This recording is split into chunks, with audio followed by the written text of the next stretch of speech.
My dad called me a burden, then raised a toast to my brother. I stayed quiet until CNN interrupted. Breaking, Riley Stone, 33, promoted to Brigadier General. His bourbon glass trembled. My brother went pale, and Mom. My own father, at our family's biggest celebration, toasted my brother as the family's honor, then looked at me, his daughter, with eyes like ice and said my choices were my burden to carry. What he didn't know was that in mere seconds, a TV screen would expose his bitter lie, revealing who the real soldier was.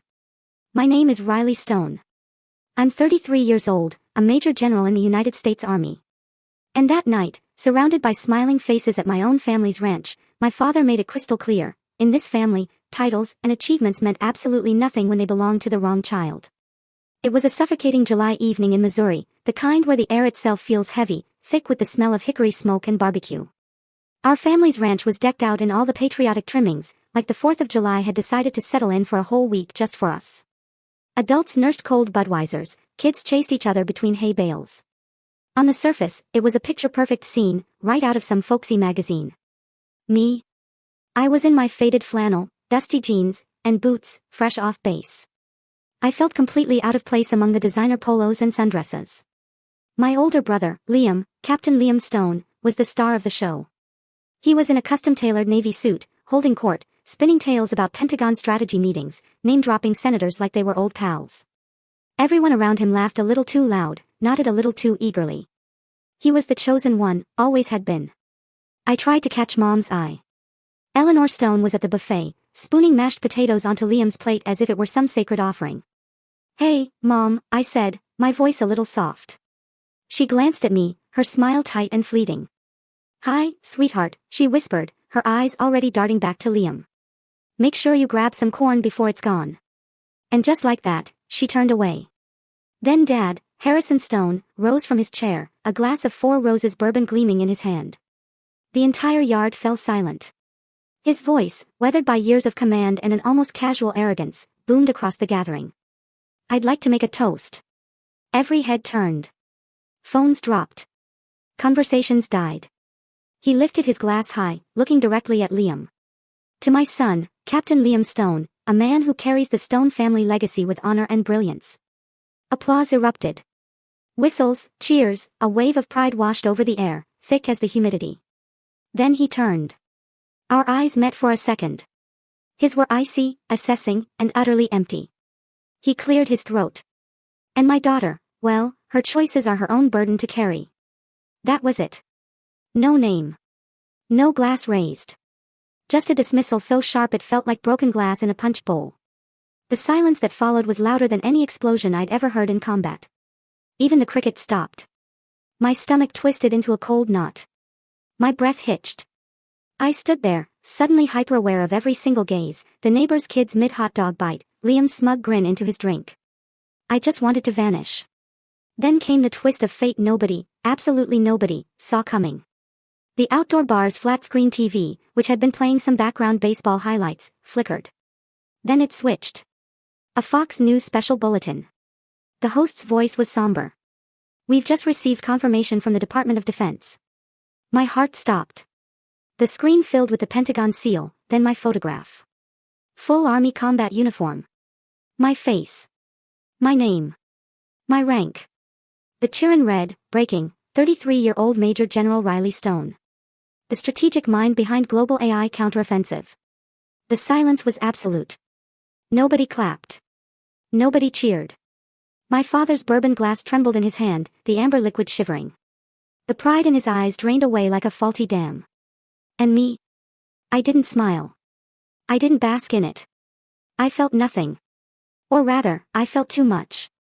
A tidal wave of rage, and sadness, and vindication, all battling to break free. But mostly, there was this hollow pit in my chest, like I'd jumped from 10,000 feet without a parachute and was still falling. They saw me now, but not as a daughter. Just an anomaly. And still, no one said a word. As I stood there, frozen, my fingers involuntarily clenched around the condensation-slick bottle of water I hadn't even realized I was holding. Nobody met my eyes. Not my uncles, not my cousins, not even the neighbor whose son I'd pulled out of a flipped pickup during a flash flood once. Everyone looked at the ground, at their drinks, anywhere but me. The TV kept playing my name, this time with a scrolling headline about my contributions to the International Task Force Against Rogue AI Combat Systems. But no one commented. Not a single, "That's incredible," or "I had no idea." Just silence. I turned and walked toward the house. My boots thudded against the wooden porch, each step heavier than the last, carrying the weight of every year I'd spent fighting. Not just wars abroad, but for a space to breathe in my own family. I passed the picture wall in the foyer, photos of Liam at West Point, Liam shaking hands with politicians, Liam next to Dad with a new truck. My face was nowhere. In the kitchen, I stared at the counter. My mother's strawberry pie sat there, untouched. I had made that pie. I'd brought it, hoping maybe, just maybe, it would earn a small moment of warmth. But no one had asked who made it. And now it sat there, like me, unnoticed. Behind me, the back door creaked. I didn't turn. I didn't have to. "You didn't have to storm off," Mom's voice said, soft, full of tension. "I didn't," I replied, barely a whisper. "I walked." She sighed. "Your father, he didn't mean to hurt you." I let out a bitter laugh. "He didn't even say my name, Mom." She didn't answer. She just stood there, probably wringing her hands, the way she did when she couldn't fix something without breaking something else. "I'm a general," I said, finally. "I've led missions that saved thousands of lives. But I'll never be enough, will I? You don't have to prove anything to us." But I did, I corrected her, and I do, and I think I always will. She stepped closer, but I backed away. Not ready. Not tonight. That's when I knew. This wasn't just a bad night. This was the blueprint. This was who they'd always been. And I was done asking for space at a table that had been set for someone else's success.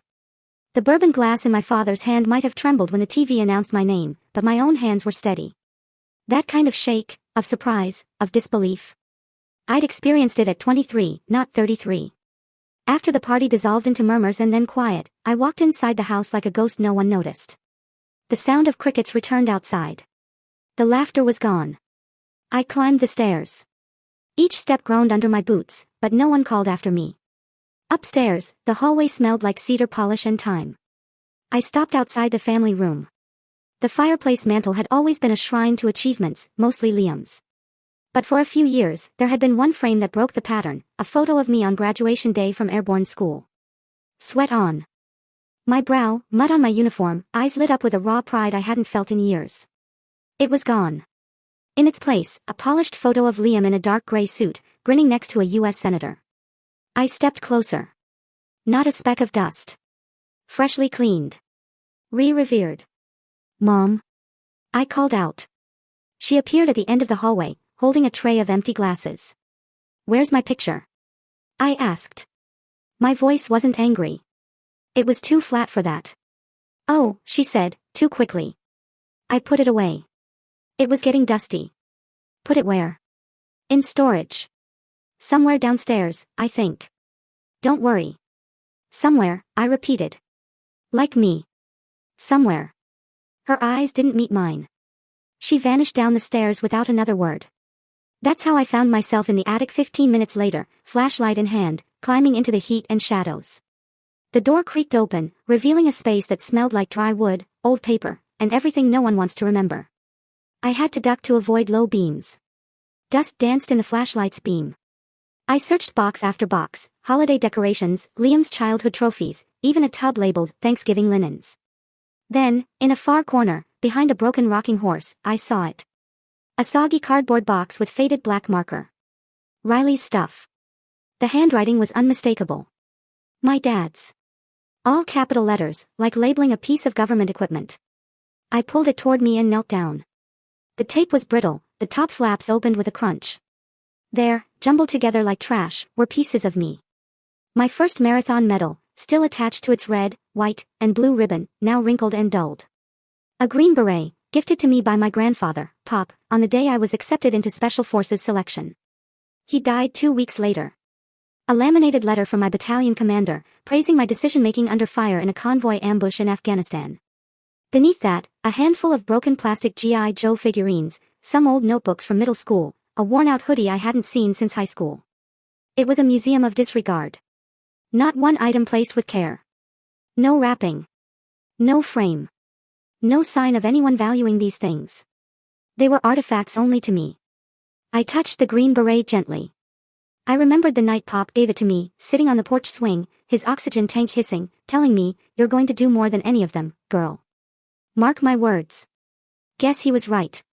And still here it lay, next to a broken toy truck and a deflated soccer ball. At the bottom of the box, half bent and water damaged, was my Soldier of the Year certificate from the 82nd Airborne Division. I'd received it in 2016. I remembered calling home that day. I was so proud I could barely get the words out. "Dad," I'd said, "I won it. I really did." They called my name in front of the whole base. His reply was as casual as a grocery list. "Good. Liam just got accepted into the MBA program at Georgetown. He's moving to DC soon. Hey, I gotta go. Long-distance calls still cost something." Click. 30 seconds. That's how long it took for a year of my sweat and sacrifice to get folded into nothing. Now I stared at that warped paper. It used to hang in my barracks. I'd laminated it myself. And here it was, bent, curling at the edges, crammed behind a torn Batman folder. I sat back on my heels. The attic creaked. I didn't cry. I didn't even blink. My heart had long since hardened to these small betrayals. But something inside me calcified in that moment. A decision. Or maybe a resignation. They never saw me. Not the real me. Only the burden of me. And now, even my victories were inconvenient clutter. I picked up the medal, the beret, the certificate. I folded them gently into my lap, smoothing out their edges with my palms. My fingers moved like I was handling explosives, because in a way, I was. These weren't just items. They were everything I'd built, everything they didn't want to display because it didn't fit their narrative. The house groaned again with the settling heat. Somewhere downstairs, someone turned on music. Classic rock. Probably Liam's playlist. I looked around the attic one more time. Then I spoke out loud, to no one, "I am not the forgotten one. I am the proof you ignored." And I closed the box again, this time carefully, as if the past deserved at least one person who wouldn't throw it away. Back in my childhood bedroom, I placed the box at the foot of the bed. The posters were gone, replaced by beige walls and a decorative sign that read, "Home Sweet Home," as if the house itself had tried to forget I ever lived there. I sat on the edge of the bed, still holding the beret in my lap. A memory hit me, clear, precise, painful. I was 16. It was the night before my first state track meet. I had trained for months. Dad had promised to come. He didn't. That night, Liam got a B+ on an advanced math test, and Dad took him out for steak.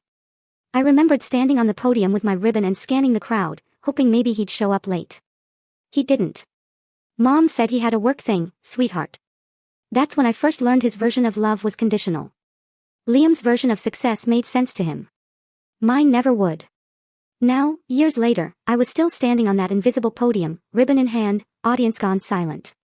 Except this time, I wouldn't wait for applause. I remember the taste of powdered eggs and stale coffee more vividly than any birthday cake from my childhood. My first years in the Army weren't glamorous. I was stationed at Fort Bragg, sleeping in a shared barracks that smelled like old boots and industrial cleaner. My meals came from plastic trays. My paychecks were barely enough to live on, but I still managed to send money home. Every month, like clockwork, I wired a portion of my check back to Missouri. I told myself it was for the house, maybe for new windows in the upstairs bedroom that always leaked during thunderstorms. I imagined Mom buying groceries, Dad finally fixing the porch steps. That's what I thought I was doing. Helping. Being a good daughter, a responsible adult, a soldier who could carry more than just her pack. I skipped vacations, turned down weekend getaways, declined invitations from my unit.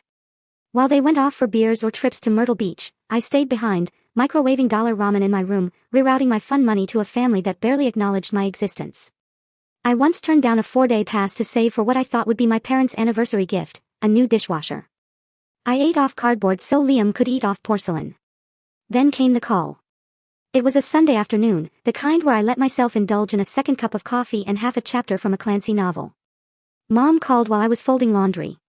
Her voice was cheerful, rushed. "Thanks for the money, honey," she said.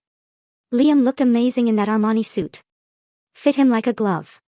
Perfect for the New York trip. The networking went great, by the way. You should have seen the photos. At first, I didn't understand. I actually smiled, like an idiot. What photos? Oh, you know, from the mixer, that rooftop event at the Empire Hotel. We wouldn't have managed the flights and hotel without your help. My hands froze mid-fold. You used the money I sent, for Liam? I asked slowly. Well, she said, hesitating for the first time. He really needed to look sharp. These opportunities don't come around twice. I don't remember much of the rest of that conversation. I think I made an excuse and hung up. My heart was thudding so loudly I could hear it in my ears. The room spun slightly. I had lived off dollar store groceries, passed on replacing my worn boots, rationed toothpaste toward the end of the month, all so my golden boy brother could wine and dine in Manhattan. I sat on the edge of my bunk and stared at the floor for a long time. It felt like the oxygen had been drained from the room. That was the moment something snapped. Not in rage, not in drama, just finality. I never said a word about it to them. I just stopped sending money. No explanation, no fight, just silence. Weeks later, the phone rang again. It was my father. Riley, he barked. Since when did you become selfish, cutting off support to your own family? Do you think you're too good for us now? I held the phone a few inches from my ear. His voice was familiar, commanding, entitled, like I owed him a report. I brought it back to my mouth and answered, calm and cold. I'm just learning from the best, sir. Then I hung up. That was the first boundary I ever drew. No arguments, no rebuttals. Just a quiet wall built brick by brick from every ignored sacrifice. It wasn't revenge. It was clarity. Years later, I'd come across a quote by General Patton, accept the challenges so that you can feel the exhilaration of victory. That day, the challenge wasn't war. It was knowing when to stop giving to people who saw me only as a pipeline, never as a person. I stopped buying steak dinners for a man who never once asked if I was eating. The strangest part. No one followed up. No one asked why the money stopped. No apology. No acknowledgement. Just a void where expectation used to be. At first, I felt guilty. I'd wake up at night thinking maybe they were struggling. Maybe I was punishing them too harshly. But then I'd remember the way Mom said, our money, like it was a magic word, and how Dad's voice dripped with accusation instead of concern. That guilt. It faded fast. I started spending on myself. Not luxuries, just dignity. A decent mattress. A real winter coat. One weekend, I even treated myself to a cabin trip with a few squad mates. We split a six-pack and grilled burgers in the cold. It was the first time I'd laughed in months. I didn't tell them about the change. I didn't need to. They'd never asked about my life anyway, only what I could give to theirs. That's when I truly understood, silence isn't weakness. It's armor. It's strategy. Sometimes the strongest thing you can say is nothing at all. And I wore that silence like a uniform. The last words my father said to me rang in my ears, you think you're too good for this family. He never asked if I was okay, never once wondered what it took for me to keep showing up. I carried that silence into the next chapter of my life, the one that finally taught me what real family felt like. It started in a windowless room at the Pentagon during a high-level intelligence briefing. I was one of the youngest officers in the room, and the only woman in uniform. The rest were silver-haired generals and career analysts in pressed suits. I had presented a counterinsurgency map of enemy supply routes in the Middle East, built from months of field data and sleepless nights. They glanced at my slides, all but one. Colonel Ava Rotova sat in the back, coffee in hand, her eyes sharp behind narrow glasses. When the meeting ended and most of the men murmured generic feedback, she stayed behind, walked right up to me, handed me a fresh cup of black coffee, and said, "You've got a strategic mind most people spend 3 decades trying to build." I blinked. "Thank you, ma'am. Don't let them reduce you to a parachute and a pretty salute," she added, then walked off. That was the first time I felt seen. Not as a stone. Not as a woman trying to measure up to her brother. But as Riley. Soldier. Thinker. Leader. Later that year, we deployed to Afghanistan's Korangal Valley. The locals called it the Valley of Death for good reason. One night, we were hit, ambushed from the ridgeline. Gunfire cracked through the cold. We were ordered to fall back immediately, but behind a large outcrop, pinned down and bleeding, was Sergeant Cole Matry. His leg was shredded. Radio chatter erupted. "Leave him. Too risky." But I saw his eyes through the dust. Not fear. Trust. "Cover me." I barked, breaking formation. I led 2 soldiers through open fire, low crawling, pulling Cole inch by inch until we got him out. That night, in the field hospital, Cole was groggy from morphine. I sat on the edge of his cot. He pulled a crushed chocolate bar from his vest and broke it in half, handing me the bigger piece. "Thanks for not leaving me behind, Major," he whispered. I smiled. "You would have done the same." He shook his head slowly. "Not everyone would have. But you did." That bar was half melted, tasted like chalk, and remains the sweetest thing I've ever eaten. Over time, I came to realize, family wasn't who raised you. It was who showed up in the fire. It was early morning spent sipping bitter instant coffee with tired teammates who hadn't slept but still asked if you were okay. It was the silence after a failed mission, when someone squeezed your shoulder without saying a word. It was the unspoken pact, "I'll carry you when you can't carry yourself." That's what they gave me. What my real family never could. Then came the letter. Sent to my APO. Handwritten in that sharp, arrogant cursive I knew too well from Liam. For a split second, I let myself hope. Maybe he changed. Maybe he finally cared. But no. He wrote to ask me for a favor. Said he was trying to get an invite to the U.S. Army Association Gala in D.C. Thought maybe I could pull some strings as a senior officer. Not a single word asking if I was safe or alive. Just a request. Another transaction. I folded the letter slowly, walked it to the burn barrel behind our tent, and dropped it in. It flared up in an instant. Bright. Empty. Gone. That night, Cole tossed me another chocolate bar. "Mail call?" he asked, half grinning. I nodded. "Junk mail." We laughed. That was the moment I knew. I didn't have to keep chasing a seat at the Stone family table, because I already had one out here, in the dirt, among people who would never let me walk alone. And for the first time in my life, I didn't feel like a burden. I felt home. Later that week, Ava pulled me aside before another mission briefing. She looked at me for a long moment, then said, "You know, Stone, leadership isn't about rank. It's about who still follows you when the bullets stop flying." I nodded. Sometimes it's the only thing that makes sense. She smiled. "Barely. You've got it. Don't waste it chasing ghosts." Her words stayed with me because ghosts were exactly what my old life had become. Faint outlines of people who once mattered, now just shadows in my rearview mirror, and I stopped looking back. We made a habit of gathering near the comms tent late at night, huddled around metal mugs and jokes that only made sense to those who had stared down the same barrel. We shared stories. Pain. Silence. That's where I belonged. Not in living rooms lined with polished portraits, but in muddy boots and worn hands that knew how to hold weight. This was my family. Not by blood, but by choice. And that made all the difference. It started on a Monday morning like any other. I had just stepped into my office at the Pentagon, coffee in hand, boots still damp from the rain outside. My inbox was already a war zone. I was halfway through reading a briefing when my phone buzzed once, twice, then nonstop. Something was wrong. I looked up. A few colleagues were staring at me across the hallway, not curious, but concerned. Ava Rotova appeared at my door. No words, just a look. She nodded toward the break room. The television was on, and there he was, Ethan Vance, my cousin, in full West Point dress uniform, seated on the Fox and Friends morning set. His smile was modest, his hair perfect. He was being introduced as one of the brilliant minds behind Operation Iron Echo.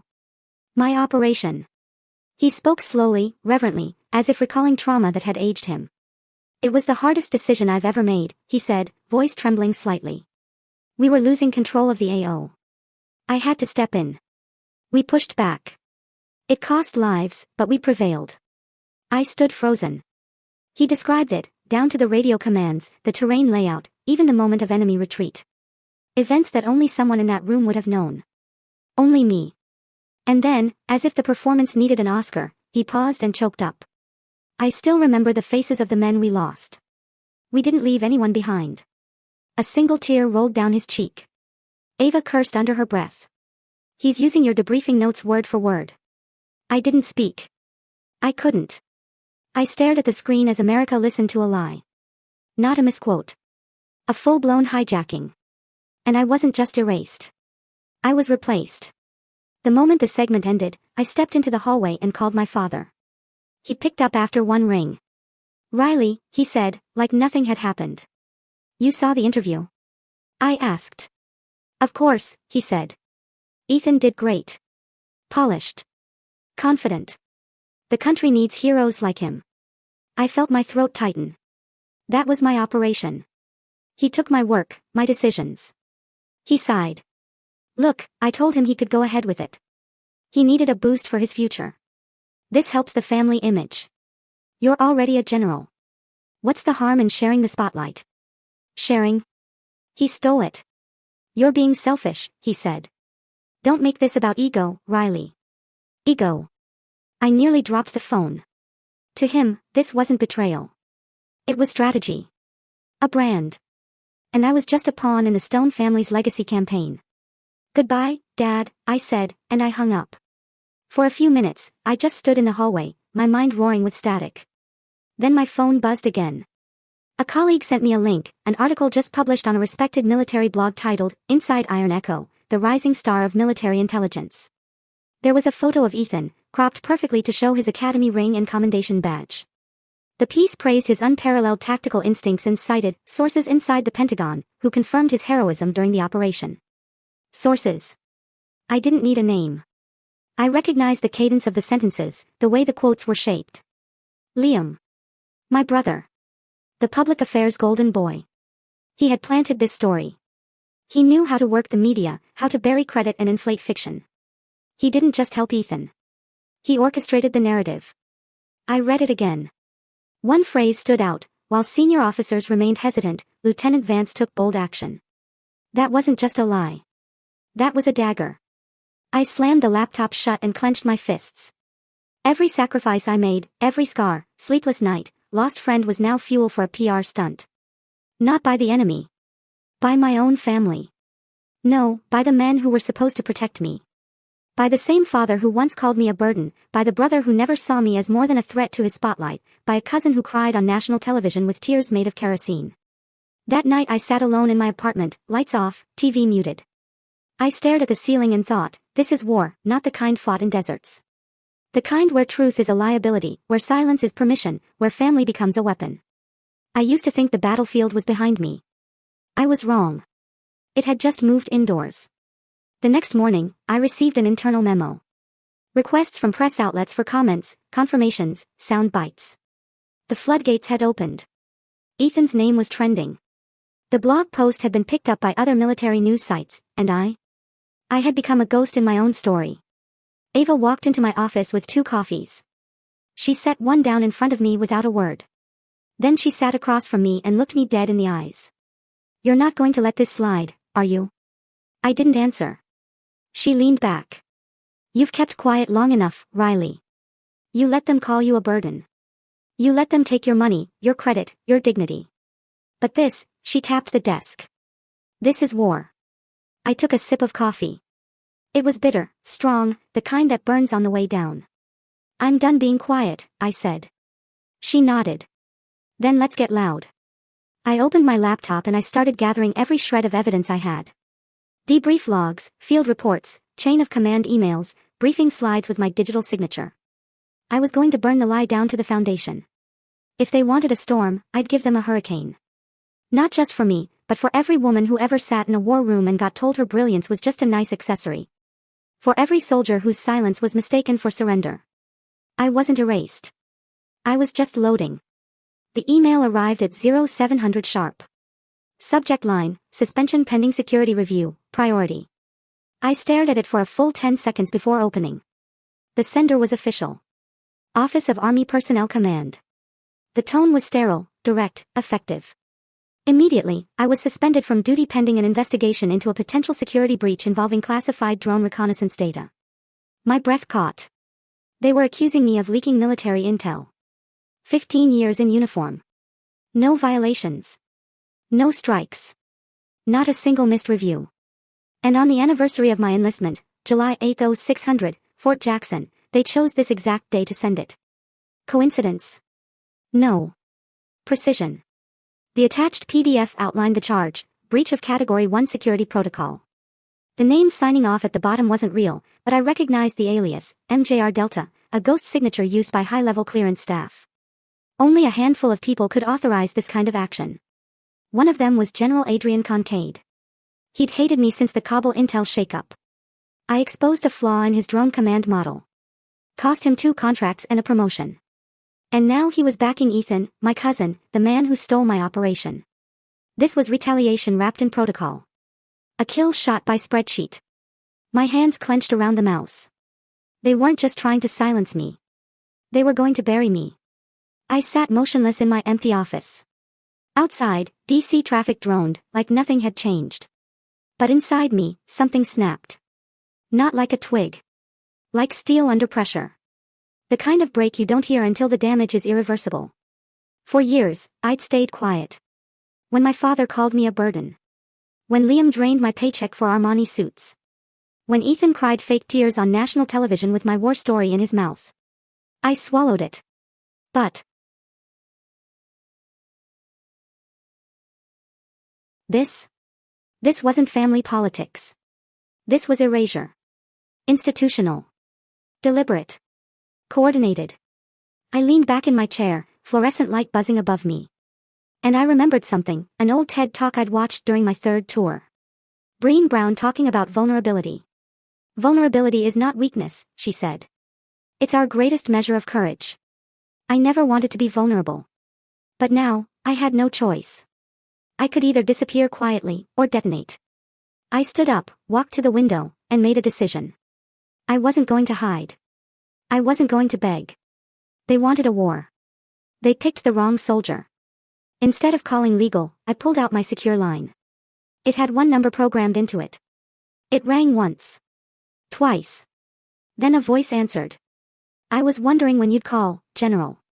Spectre, I said, my voice still flat. Miss me. I need you to find a ghost. Code name MJR Delta. There was a pause. Then a laugh. Low, amused. Target acquired, he said. What's the plan? We expose them. Every message, every access point, every shell company they use to funnel this garbage. I want the chain of command. Full thread. And when we find it. I looked out the window. The Capitol dome glowed faintly in the heat haze. Then we burn it down. That night, I didn't sleep. I wrote. Not a resignation. A war map. I listed every officer who could have authorized the fake report. Every known alias tied to Concade. I dug through old comm logs, pulled favor strings with 2 intel contacts, and sent encrypted pings to former comrades who owed me more than drinks. By 0300, Spectre sent back his first hit, a shell server in Arlington, pinged from an IP inside the Pentagon. They hadn't even tried to hide it. Sloppy. Arrogant. Typical. By morning, I had the beginnings of a dossier, names, timelines, logins, and a simple, terrifying realization. This wasn't just about me. It was about a system that chewed up its best and handed medals to the ones who smiled best on TV. I thought about every soldier who'd been quietly pushed aside. Every woman who got labeled too emotional after speaking truth. Every enlisted man whose ideas were stolen by a superior with better connections. This was bigger than Riley Stone. This was rot, and rot spreads unless you cut it out. To those of you listening right now, some of you know exactly what this feels like. You've given everything to a job, a system, a family. And when it suited them, they tossed you aside. I want you to hear me when I say this, silence is not the same as peace. Sometimes silence is the slow death they want for you. I'm done being quiet. And if they want to know what happens when you corner a soldier, they're about to find out. The next day, my access badge was revoked. I was escorted out of the Pentagon like a criminal. No announcement. No chance to speak. Just a quiet walk past people who used to nod at me in the hallway. Ava Rotova was waiting outside. She handed me a manila envelope without saying a word. Inside were notes she'd taken during the last intel briefing, time-stamped, initialed, with my contributions highlighted. Her message was clear, I see you, it was more than my family had ever done. I nodded, whispered, thank you, and walked away. By nightfall, I had moved my operations to a secure workspace Spectre provided, in an underground server farm outside DC. We set up dual screens, live comms, and encryption layers even the NSA would blink at. We're not hacking, I told him. We're restoring the truth. He just grinned. Whatever helps you sleep, General. But I didn't sleep. Not yet. Because I knew the storm hadn't peaked. It was just beginning. The room was dark except for the pale green glow of 6 monitors. Arlington, Virginia, one of Spectre's many nests. He worked like a machine, no music, no coffee, no unnecessary words, just the rhythm of fingers across keys and the occasional muttered curse. Someone got lazy, he said. I leaned forward. What did you find? They copied your biometric ID, used a clone on the internal Pentagon net, but whoever did it left a breadcrumb. He pointed to a screen. Login events traced to a static node inside Concade's office. Military IP, not a proxy. I exhaled sharp and short. So he didn't just approve the suspension. He executed the breach. Spectre nodded. And it gets better. He brought up an encrypted email string. The header was familiar. Millant suffix. Concade's digital signature. But the recipient. Ethan Vance, I said aloud. Subject line, narrative coordination, Operation Iron Echo. Spectre decrypted the body. In exchange for public cooperation with media exposure, you will be granted a classified clearance slot in Military Intelligence Command contingent on confirmation of public engagement outcomes. I closed my eyes for a moment. It wasn't just about stealing a story. It was a trade deal. My operation for Ethan's promotion. I felt my jaw tighten. Keep digging, I said. While Spectre continued his sweep, another name popped up on my screen. Sarah Jennings. Investigative journalist. Sister of Sergeant Cole Matry. She messaged me directly. We need to talk. Something on Liam. I met Sarah at a diner off I-395. Vinyl booths, bad coffee, and better privacy. She was already there, flipping through a small notebook. I started digging after what happened to Cole, she said. I didn't like how the story shifted, and I really didn't like your name disappearing from it. She slid a small recorder across the table. I've been tracking Liam's meetings. He's met with at least 4 military correspondents in the past month. All off the books, no transcripts. She clicked play. My sister. Liam's voice. Smooth. Casual. She's got medals, sure, but don't confuse luck for talent. The real skill, that's knowing how to shape the narrative. Sarah paused the recording. I also have a source, junior staffer. He overheard Liam saying the whole Ethan campaign was a cleanup job for your PR. I shook my head, biting back something between a laugh and a scream. He wasn't just helping Ethan. He was positioning himself as the handler, the genius behind the myth. And I was a tool. Sarah pushed a folder across the table. Inside were printouts, journalist communications, metadata from the stories, IPs, timestamps, evidence of pre-written quotes. They planned it all weeks in advance, she said. Before Ethan went on Fox and Friends. They knew exactly what they were doing, I whispered. She nodded. They wanted you out of the story, out of the picture. I left the diner with shaking hands and a folder full of betrayal. Back in Arlington, Spectre looked up when I entered. Check this, he said. Up came a new screen. You recognize this email address? I blinked. It was my father's personal Gmail. Spectre said, he's not careful. Never was.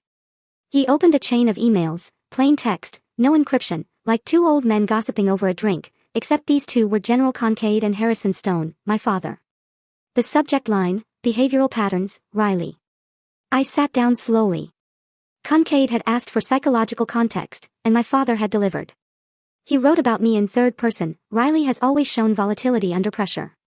She resents male authority, prone to outbursts and idealistic rigidity, may require monitoring for long-term leadership stability. I stopped reading. Spectre whispered, he gave them the profile they needed to justify your takedown. He didn't need to plant false evidence. He just let my scars speak louder than my record. And he handed them the knife. I stared at the screens, at the emails, at the timeline we'd built. Father. Brother. Cousin. Mentor turned adversary. Each played their part. Each saw me not as a daughter, sister, soldier, but as an obstacle. And yet, I didn't feel broken. I felt ready. That night, I sat alone in the dim light of Spectre's bunker, folder in one hand, black coffee in the other. Sarah's evidence was solid, Spectre's data airtight. The threads were clear, converging at a single point. But strategy wasn't about emotion. It was about timing. I opened a worn notebook, the one I kept from my days at command school. On the inside cover, I had scribbled one quote years ago, in red ink, know thy enemy, know thyself, and in 100 battles, you will never be defeated. Sun Tzu, The Art of War. I turned the page and began outlining phase 1. We wouldn't go public yet. Not until the foundation was rotted enough to crumble under its own weight. We needed one more piece, one misstep from their side to trigger everything. Spectre prepped the packet. Sarah began prepping a teaser for the press. And I started rehearsing a different kind of mission briefing. One where my weapon wasn't firepower, but evidence. One where the battlefield wasn't foreign soil, but a live broadcast. And for the first time in weeks, I slept. Not out of exhaustion, but resolve. The hearing room was packed. Capitol Hill Committee on Armed Services. C-SPAN cameras live-streamed everything. The walls felt like they were sweating under the tension. General Adrian Kincaid sat on the front row in his full dress uniform, the sheen of metals across his chest like armor. To his left sat Liam, polished, pressed, unreadable. And next to him, Ethan Vance, clearly coached, clearly smug. And I walked in through the center doors, spine straight, in my own ceremonial blues. I didn't smile. I didn't waver. The air changed the moment I took the stand. A senator from Delaware opened the session. General Riley Stone, you've requested this opportunity to respond to serious allegations. The floor is yours. I nodded once and adjusted the mic. For 15 years, I served this country in silence. I planned missions, protected lives, and accepted the cost of wearing this uniform. I never asked for recognition. I only asked for truth.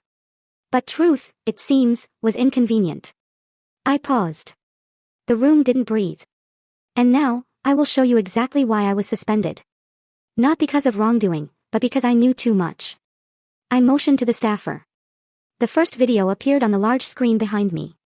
It was Ethan on Fox and Friends, describing the Iron Echo mission. Polished, scripted, full of dramatic flair. Then I played the mission audio, black box feed from our operation in the field.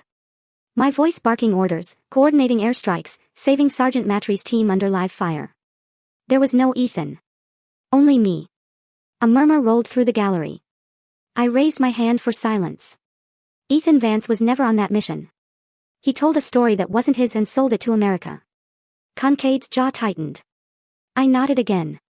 But he didn't act alone. Another slide appeared.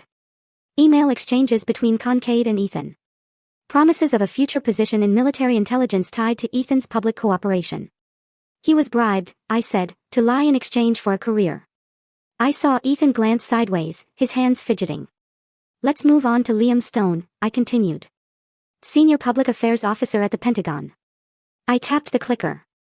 On screen, metadata showing Liam's private meetings with key defense journalists, timed days before their articles published, citing anonymous sources discrediting my work. I played the audio. My sister, she's got medals, sure, but don't confuse luck for talent. The real skill, that's knowing how to shape the narrative. Liam didn't flinch. I did not blink. Then came the final blow. I want to turn your attention to this correspondence, I said, my voice razor sharp. Up came the email string from my father, Harrison Stone, to General Kincaid. No encryption. Just cold, precise language. Riley has always demonstrated volatile emotional patterns, resists male leadership, prone to acts of insubordination, cloaked in moral righteousness. I let the words hang. He didn't defend me. He armed my enemies. A long pause. No one in the room moved. I turned away from the screen, faced the panel. Senators, these were not investigations. They were assassinations of character. Strategic. Calculated. And political. This was not oversight. This was orchestration. The committee chair, an older Republican from Arizona, leaned forward. General Stone, are you saying that the suspension was retaliation? I'm saying it was theater, I replied. And they forgot who taught drama in this war. The room cracked. Some quiet chuckles from press. The rest still stunned. I closed my folder. I faced General Kincaid. You tried to bury me, but all you did was dig your own grave with documentation. You underestimated me. That's your legacy. Then I turned to Liam. You weaponized the media because you didn't have the guts to confront me in person. That's your legacy. And finally, to my father. You once told me leadership wasn't about glory. It was about sacrifice. I guess you forgot that when you sacrificed your daughter for a dinner invitation. I stepped back from the mic. Not a single hand clapped, but the silence. It was the sound of truth landing like a gavel. After a long moment, the chair cleared his throat. This committee will enter executive review.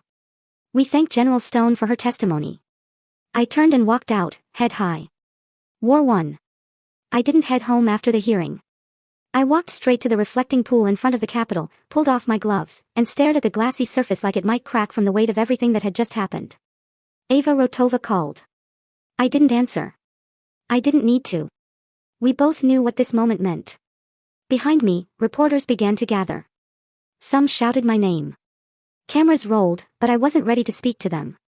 Not yet. Not until the official transcripts were sealed. Not until the ripples began to hit command chains. That evening, Spectre sent me a message, "It's done." Press picked up the footage, trending in under 12 minutes. Ethan just deleted his social media. I didn't smile, not out of bitterness, but because justice isn't joy, it's relief. I walked back to the secure flat in Arlington where I'd lived for weeks. Inside, Sarah Jennings sat at the kitchen table, typing fiercely. She looked up. "It's already hitting networks," she said. "You're being called the General of Truth. You know that, right?" I shook my head. "That's dangerous." "No," she said. "It's overdue." We didn't toast. We didn't cheer. We just sat in the calm. I opened my notebook again, wrote one sentence on a clean page: Phase 2 begins tomorrow. Because cleaning out rot doesn't stop with one room. The next morning, I woke before sunrise, not out of anxiety, but instinct, the kind you sharpen in war zones when every breath before dawn feels like borrowed time. I sat with black coffee, and my father's last email still burned into my memory. He hadn't apologized. He hadn't retracted. There was no follow-up message, just silence. But silence was its own admission. A new message arrived, this time from a junior officer at Fort Bragg. It read, "Ma'am, just wanted you to know everyone here's watching and we're proud." One line, but it cut through more than 1,000 press headlines ever could. That's when I realized this wasn't about one hearing or one career. It was about something far bigger, what we normalize, what we excuse, what we choose to challenge. I folded the email, slid it into the front pocket of my notebook. That same notebook held every strategy one had written since this war turned political. Phase 2 would not be about vengeance. It would be about reconstruction, the kind that starts with naming what was broken and refusing to rebuild it the same way. That's how institutions change, one refusal at a time. The air along the Potomac carried a chill that morning. Thin, gray, unforgiving. I arrived early, not because I was eager, but because I needed time to breathe before he showed up. I found the bench he'd mentioned in the email, halfway between the footbridge and the boathouse. It was quiet, shielded from joggers and morning strollers. The river moved slowly beside us, like it too was holding its breath. My father arrived 6 minutes late. He looked smaller somehow, slower. His once imposing shoulders seemed to slope under a weight he finally noticed. "Riley," he greeted, voice low. I nodded, not standing. "Mr. Stone." He sat down beside me, hands clasped tightly in his lap. I wanted to say, "I'm sorry." There was no conviction in his tone. No weight. Just air. "For what, exactly?" I asked, still watching the river. "For all of it, I suppose," he muttered. I thought I was protecting the family legacy. I finally turned to face him. "Legacy?" I repeated. "Is that what you call it? A web of lies, control, and betrayal wrapped in a family crest?" He winced, but said nothing. "I've spent most of my adult life trying to prove myself worthy of your name," I continued. "But your name doesn't mean truth. It means silence. And I'm done living in it." He tried again, this time with that weary paternal softness that once worked on me as a child. "Whatever's happened, I'm still your father." I shook my head.